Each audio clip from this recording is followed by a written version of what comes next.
नमस्ते, कैसे हैं आप सब लोग? ब्यूटीफुल सक्सेस स्टोरी लेकर के आई हूँ। ये होओपोनोपोनो प्रेयर की सक्सेस स्टोरी है।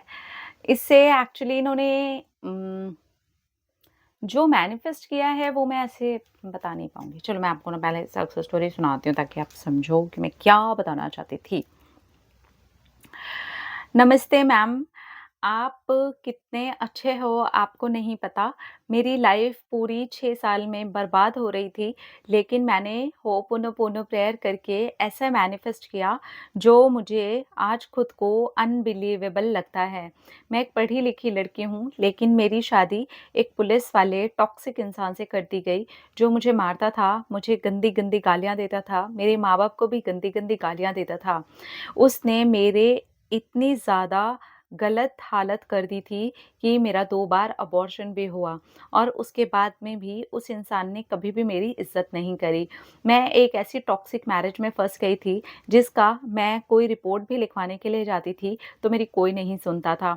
मैं अंदर ही अंदर घुटने लगी थी, तो मैंने होओपोनोपोनो प्रेयर की अपने आप को हील करने के लिए। इससे मैंने ये महसूस किया कि मेरे अंदर एक हल्कापन-सा आ रहा है। और इसी बीच मुझे एक ऐसी लेडी पुलिस ऑफिसर मिली जो मेरे इस केस में मेरी हेल्प करने के लिए रेडी थी और वो एफआईआर लिखने के लिए भी रेडी थी।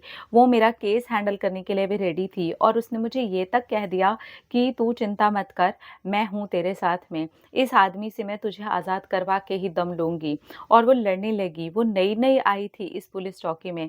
मैं तो ऐसे सोचने लगी जैसे भगवान का भेजा हुआ कोई फरिश्ता ही है।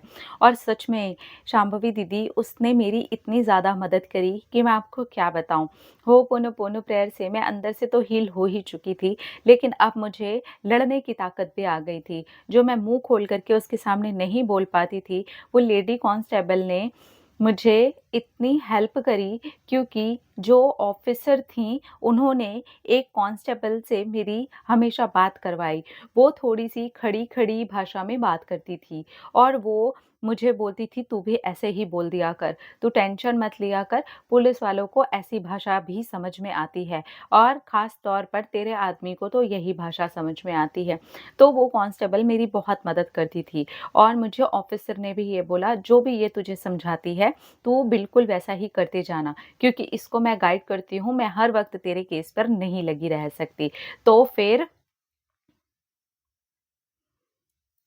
आज मेरा केस भी हुआ है और मेरे उस पति ने अपनी नौकरी जाने के डर से मुझे छोड़ भी दिया है। लेकिन मैंने एक ऐसा केस डाल दिया है कि ऐसे आदमी को ऐसी नौकरी में भी नहीं रहना चाहिए। तो अब आने वाले समय में उसकी नौकरी भी चली जाएगी। मैं क्या बताऊँ, मैं ऐसी इंसान नहीं हूँ कि मैं किसी की नौकरी छुड़वाऊँ, उसका घर खराब करवाऊँ, लेकिन उस इंसान ने मेरी ज़िंदगी को नरक बना दिया था। 6 साल मैंने जो झेला है, मैं वो किसी को बताना नहीं चाहती हूँ क्योंकि वो इतना ज़्यादा दर्दनाक है कि मैं अगर किसी को बताऊँगी तो उसे भी मुझे लेकर के बहुत दर्द होगा।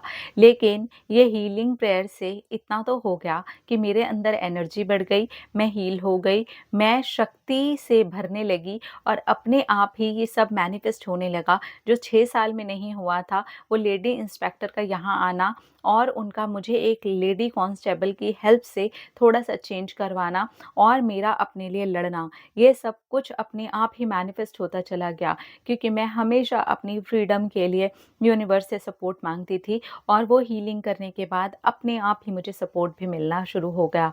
Thank you so much. आपको पता नहीं है, सबको लगता होगा कि ये एक नेगेटिव सक्सेस स्टोरी है, लेकिन मेरी ज़िंदगी बच चुकी है। मैं अब हँसती हूँ, खेलती हूँ और जो चाहूँ वो बनाती हूँ, खाती हूँ। मुझे कोई गाली नहीं देता, मुझसे कोई बदतमीज़ी से बात नहीं करता। तो मेरे लिए तो ये मेरी एक पॉज़िटिव सक्सेस स्टोरी ही है। अगर आपका दिल करे तो ये सबके साथ ज़रूर शेयर करना और अगर आपका दिल नहीं करे तो कोई बात नहीं, मुझे बुरा नहीं लगेगा। Thank you.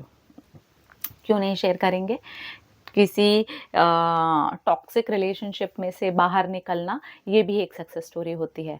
और अगर आप ऐसे एक पेनफुल रिलेशन में थे, लेकिन आपको कोई सपोर्ट नहीं कर रहा था, लेकिन आपने अपने आप को हील किया, आप आगे निकले, बहुत बार होता है, औरतें नहीं बोल पाती हैं। वो समाज के डर से, परिवार के डर से और उसकी तो ख़ैर गवर्नमेंट जॉब भी ऐसी है कि इंसान पुलिस में है, तो इनके लिए और ज़्यादा प्रॉब्लम बढ़ती जा रही थी। तो ये चाह करके भी एक्शन भी ले रही थी, जा भी रही थी, तो भी वो चीज़ें नहीं हो पा रही थी just because of his post कि वो कहाँ पर हैं। तो बिल्कुल अपने लिए स्टैंड लेना चाहिए। इनके लिए सबसे ज़्यादा तारीफ़ की बात ये है कि इन्होंने तब भी स्टैंड लिया। जब ये हील नहीं थे ना, प्रॉपर अच्छे से अच्छा फ़ील नहीं कर रहे थे, भले ही वहाँ कोई नहीं आ रहा, मैनिफेस्ट नहीं हो रहा, कोई दिक्कत नहीं है। लेकिन ये अपने लिए स्टैंड ले रहे थे, कोशिशें कर रहे थे। बहुत सारी फीमेल्स ऐसी हैं जो स्टैंड ही नहीं लेती। कहती नहीं ये इसके अलावा हम सब कुछ कर लेंगे। और फिर वो पूरी-पूरी लाइफ़ अपनी बर्बाद कर रही होती हैं। देखिए अगर आप किसी भी टॉक्सिक रिलेशनशिप में हो, चाहे आप मैरिड हो, चाहे आप अनमैरिड हो, आपके साथ किसी भी प्रकार का मेंटल, फिज़िकल, इमोशनल अब्यूज़ हो रहा है, आप अपनी ज़िंदगी के लिए स्टैंड लीजिए प्लीज़। किसी रिश्ते को बचाना ही सक्सेस नहीं होता है, कभी-कभार अपने आप को बचाना भी सक्सेस होता है। तो जहाँ आपको लग रहा है कि हालत बहुत ही ख़राब है, बिल्कुल वहाँ से निकल जाइए। कई बार रिश्तों को बचाने की ज़रूरत नहीं होती है, उन रिश्तों को एज़ इट इज़ छोड़ दिया जाता है और खुद को बचाने की ज़रूरत होती है। और ये जितनी जल्दी हम समझ जाएँ उतना अच्छा है। मैनिफेस्ट वहाँ कीजिए जहाँ सचमुच में आपकी लाइफ़ आगे जा कर के ब्यूटीफुल होती जाएगी। उस एक रिश्ते को ब्यूटीफुल बनाने के चक्कर में अपनी लाइफ़ के बहुत सारे साल बर्बाद मत कीजिए, क्योंकि बहुत सारे लोग मेरे पास आते हैं, हमको वो मारता है, हमको वो मारती है, हमारा पार्टनर बहुत टॉक्सिक है, हमारे साथ बहुत गंदा-गंदा करता है, गाली-गलौज करता है, क्या वो सुधर नहीं सकता है? तो मैं उनको हमेशा यही बोलती हूँ कि आप रिलेशनशिप में आने के पहले एनजीओ सोच के आए थे क्या? कि आप कोई सोशल सर्विस करोगे तो ये रिलेशनशिप आपको खुशी देगा? नहीं ना, मत करो। आपकी पसंद से आप अगर किसी पार्टनर को चूज़ कर रहे हैं, तो देख लीजिए कि क्या आप उसके साथ खुश रह भी सकते हैं या नहीं? और अगर नहीं, तो ज़रूरत नहीं है एनजीओ खोलने की। अपने लिए स्टैंड लीजिए और निकलिए यहाँ से थोड़े मजबूत होकर के। थोड़ा-सा कष्ट होगा, पर निकल गए तो हमेशा के कष्ट के लिए आज़ाद हो जाएँगे। अपना-अपना रखिए ख़्याल, अपने आप से कीजिए ढेर सारा प्यार ताकि बटोर एक्ट करें ढेर सारा प्यार। I love you all. Tata.